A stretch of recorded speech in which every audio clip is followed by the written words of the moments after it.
Yeah, that's absolutely right. There's 87 seats in Alberta, 41 that are not part of Edmonton and Calgary. So the discussion paper talks about running candidates in just those 41 seats.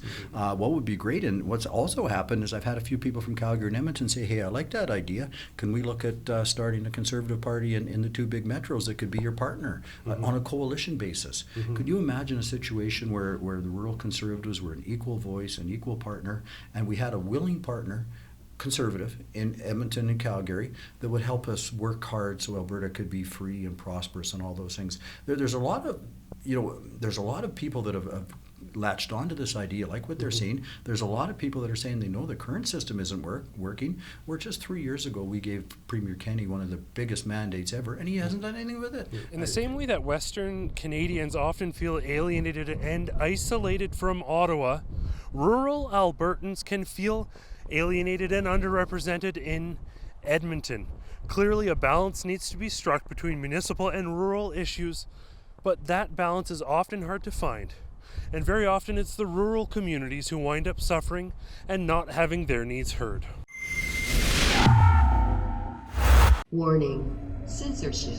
Adam Soos here for Rebel News, and I am in Medicine Hat today, where I'm about to be joined by Member of Legislative Assembly Drew Barnes. He recently wrote a paper discussing the potential need for a party that exclusively represents rural Alberta and their concerns. We're going to join him now to hear more about that. So part of the reason that we're down here today, we've been here before, but we wanted to come down because you penned a paper basically discussing the idea of a party that has rural representation. So not a party that would be running in the cities, but a provincial party that would advocate on rural issues. Can you maybe tell us a little bit about that and your motivation for writing that? Yeah, absolutely. The motivation starts, I'm grateful that I just had the chance to go around Alberta, particularly rural Alberta, in an effort to encourage Albertans to understand and to vote yes to end equalization. And I'm so grateful that Albertans did that in spite of their personal feelings right now for our premier and that kind of thing. But Adam, everywhere I went, I heard from Albertans, particularly rural Albertans. They feel that the UCP, Premier Kenney has abandoned them. They're hearing that they have no way for their ideas, their values, and their needs to be heard. And they're looking for alternatives. The NDP, of course, is not an alternative. That the 4 years under the NDP was disastrous. So Albertans are telling me that they want an opportunity to have a vehicle to vote for what they believe in, and a vehicle that represents the things that are important to them, which Adam, time and time again, I heard it was about more economic freedom, more individual opportunity, and a fair delivery method of efficient, effective public programs. And that and the fact that the UCP and Premier Kenney have moved so far away from the rural base is alarming. So maybe for people who are in the city who are unaware of the disconnect, or even maybe people across Canada, is there a fair comparison? Western Canada often feels alienated and excluded from the decisions in Toronto, in Ottawa rather, and in Ontario broadly speaking. Toronto too. Toronto's good. Yeah, Toronto too.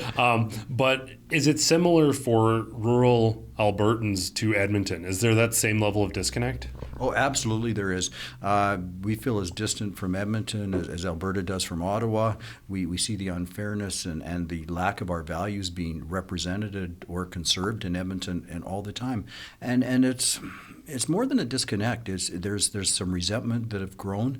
Albertans and rural Albertans gave Premier Kenney and the UCP a strong mandate to fight hard for economic freedom, to fight hard for individual opportunity, to fight hard for Alberta families and communities with a fair deal with Ottawa. And he's been invisible. Even during the vote yes and equalization referendum, he was invisible. It was his referendum, and he was nowhere to be found. Thank goodness that Albertans realized it was bigger than him, and it was important to Alberta and our families and our communities. They got out and they voted. They sent a strong signal to Ottawa that we do insist on a fair deal. And I'm grateful that so many Albertans have turned to me in rural Alberta and said, hey, help us get our voices heard. That's where I'm at. And I suppose I was going to ask this question later, but I'll ask it now because it's sort of an organic point. But to what extent does your ejection from the UCP mirror the ejection of the ideas that built the UCP? Rural values, conservative values, grassroots politics. Is there a connect there? Well, absolutely there is. When a year and a half into the current UCP mandate, and it was clear that Premier Kenney wasn't going to meet expectations. It was clear he had no intention of doing anything that the Fair Deal panel recommended or fighting for a fair deal for Alberta. I started to speak up. Publicly, he would say that he welcomed debate and disagreement, but really all he was doing was waiting for a chance to eject me, and that happened.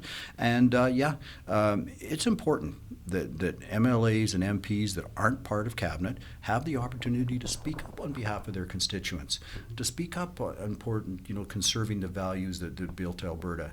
Our parents and our grandparents that came out here and worked hard and saved and shared the results of their hard work.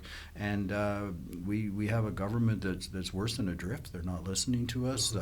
They've created such a situation where it looks like we're headed to an NDP government again. And rural Albertans are saying to me, no, we have to do something about it. We want our voices heard. And I'm grateful since I put the paper out that hundreds have reached out to me and said they support it, they'd like to know more about it, that kind of thing. We're off to a good start.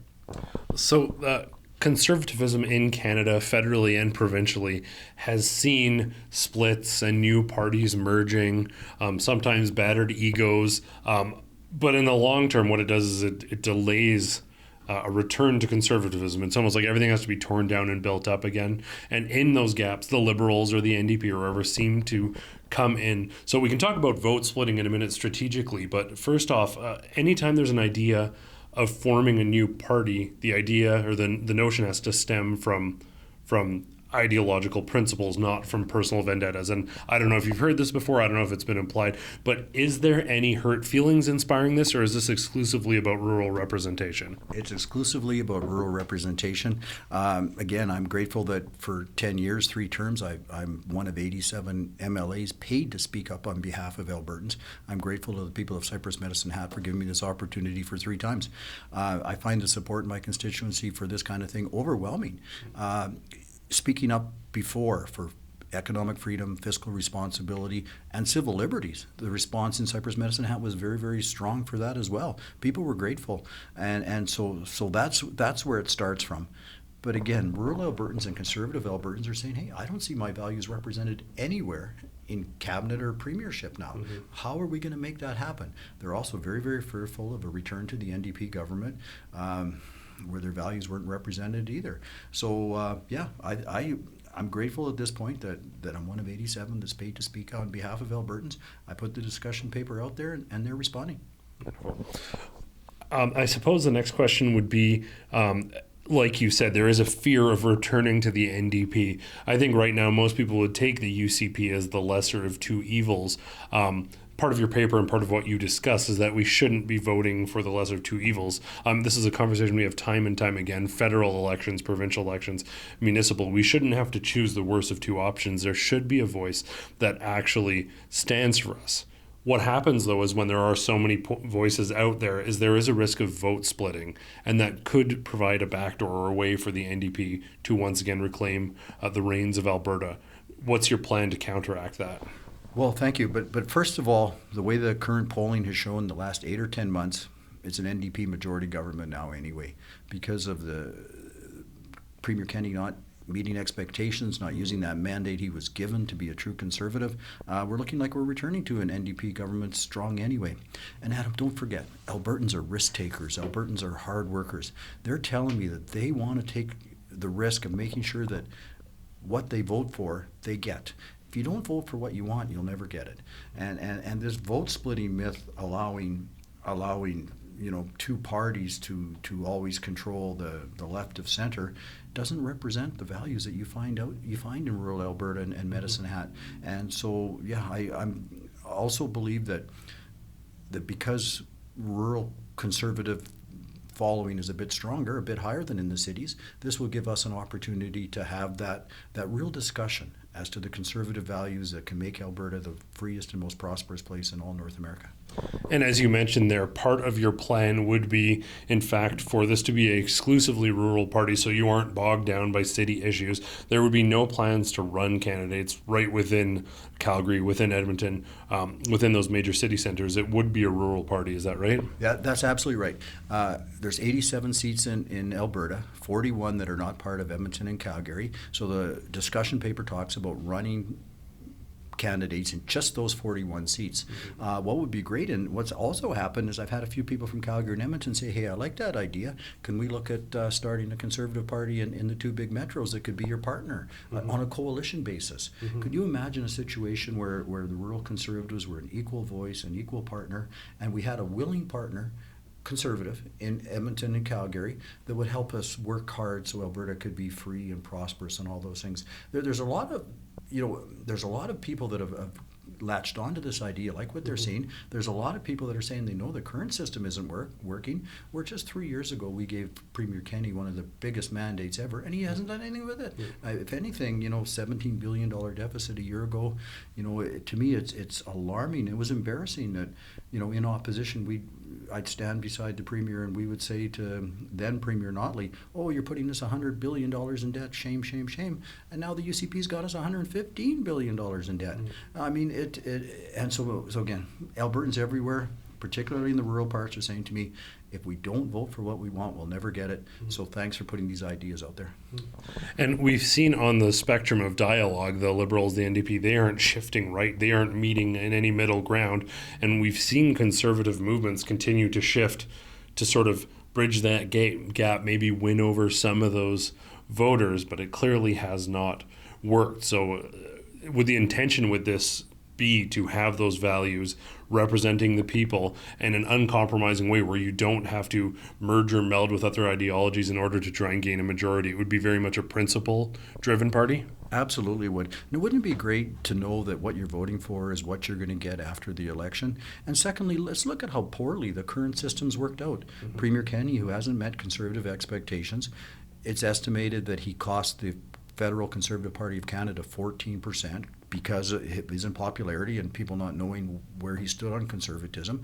Now we've just seen municipal mayors and councillors to the centre and left elected everywhere in Alberta. Again, Kenney deserves a large part of the blame for that. So the status quo isn't working. So Albertans that care about each other, care about Alberta being the freest and most prosperous place, are saying, thank you for putting this out. Let's have a full-blown discussion.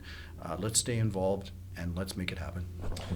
To what extent do you think Jason Kenney and his failings, and I mean, obviously there is a conversation about everything occurring with COVID-19 and then the restrictions coming from that, but Jason Kenney has been the person leading the province, or allegedly trying to, Dina Hinshaw, we'll see, but has been ultimately in charge of the decisions coming down from the government.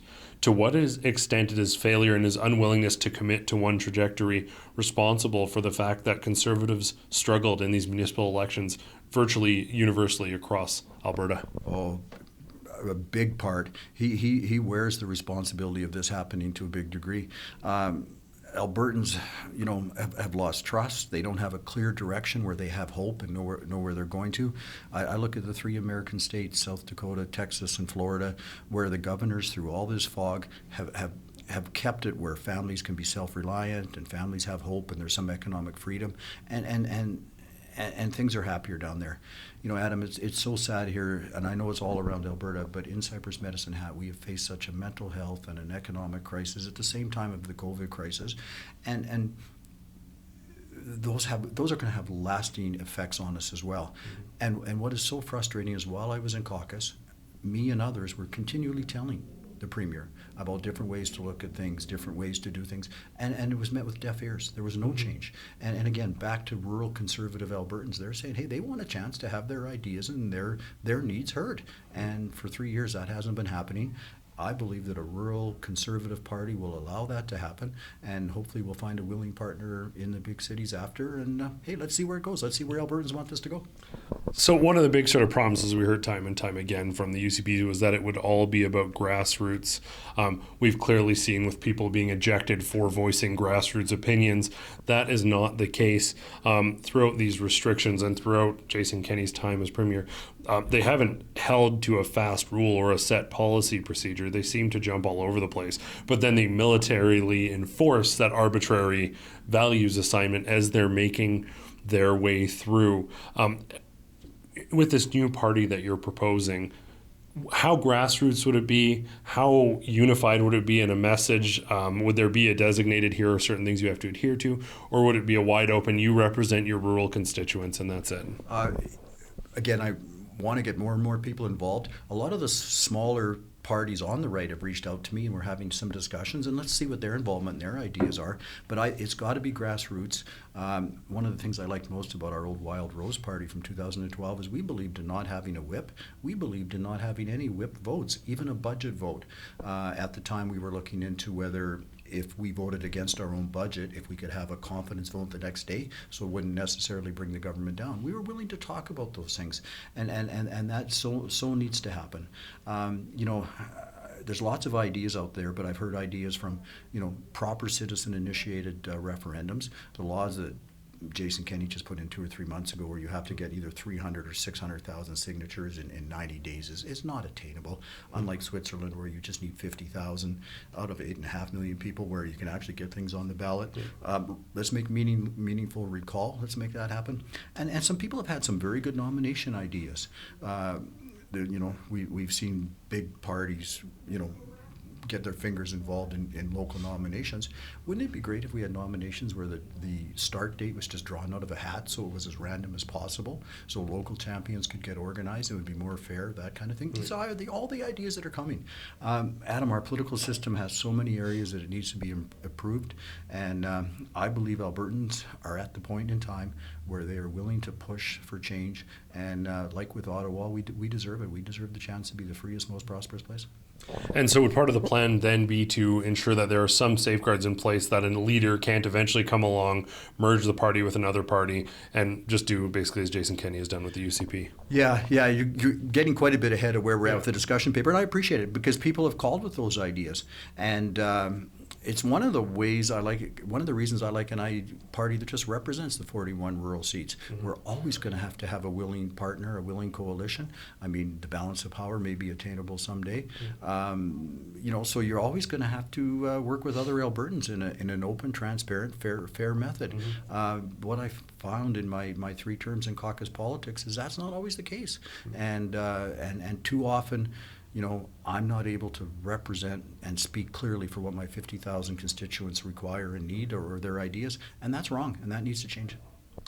One of the biggest issues, as we mentioned, it's something we started talking, but what are the next steps? As we said, Jason Kenney, it's his referendum on equalization, but he hasn't said a thing. Now it seems that there's going to be a clear mandate from Albertans that equalization needs to change and that Albertans demand a new deal. It's going to take strong leadership to actually demand that change from Ottawa and say, this is the mandate, this is what the people want. What do you think will happen, and what has to happen for equalization to change? Well, I'm a believer that Jason Kenney's not going to do anything, but what needs to happen is the legislature of Alberta needs to pass the motion insisting that equalization be taken out of the Constitution to continue the process, to make that happen. In a lot of rural constituencies, it was over 80% of Albertans said, no, enough's enough. It's time that we get treated fairly and we end this equalization. I've seen economists from Calgary put out that if we didn't pay equalization, our incomes would be 8% higher and our population would be 12% greater. Rural Alberta, which has been hit harder by the carbon tax, hit harder by depopulation, how much could that help us to have higher incomes and greater population? So let's get at it.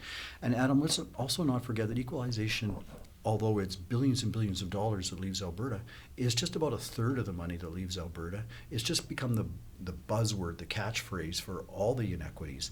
Albertans' inequities, Albertans' desire for a full, fair, equal partnership in Canada is much stronger than just equalization. So it's totally incumbent on Jason Kenney to start today. This was his referendum. Albertans clearly gave him the answer that we knew was there, in spite of his low popularity probably diminished that answer a bit, although I'm so grateful that Albertans could see that it wasn't partisan, it was about our families and our communities. And it's up to him to get it done now. Well, it certainly was pretty impressive to see that despite the progressive municipal results, Albertans were still saying enough is enough, this simply isn't fair. Albertans always more than happy to pay their fair share and to help a neighbor out, but it has to be fair, it has to be reasonable, and it has to go both ways. I want to thank you so much again for having us out here today. I very much appreciate it. Any final words for your constituents before we wrap up? Well, first of all, to you guys, thanks for all the work you do, thanks for coming. And secondly, to my constituents, this discussion paper is out there for all Albertans, but it's also out there for Cypress Medicine Hat. I usually get 5 or 10 calls a day or emails from my constituents, and I hope that continues or expands. Let's hear the ideas. Let's hear what's important so Alberta can be free and prosperous and the best place to raise a family. Awesome. Thanks so much. And thank you everyone so much for tuning in. For Rebel News, I'm Adam Soos. Sometimes to get out here and bring you the other side of the story, we have to travel across this great province of ours. If you want to help us get out there and share these stories, go to rebelfieldreports.com.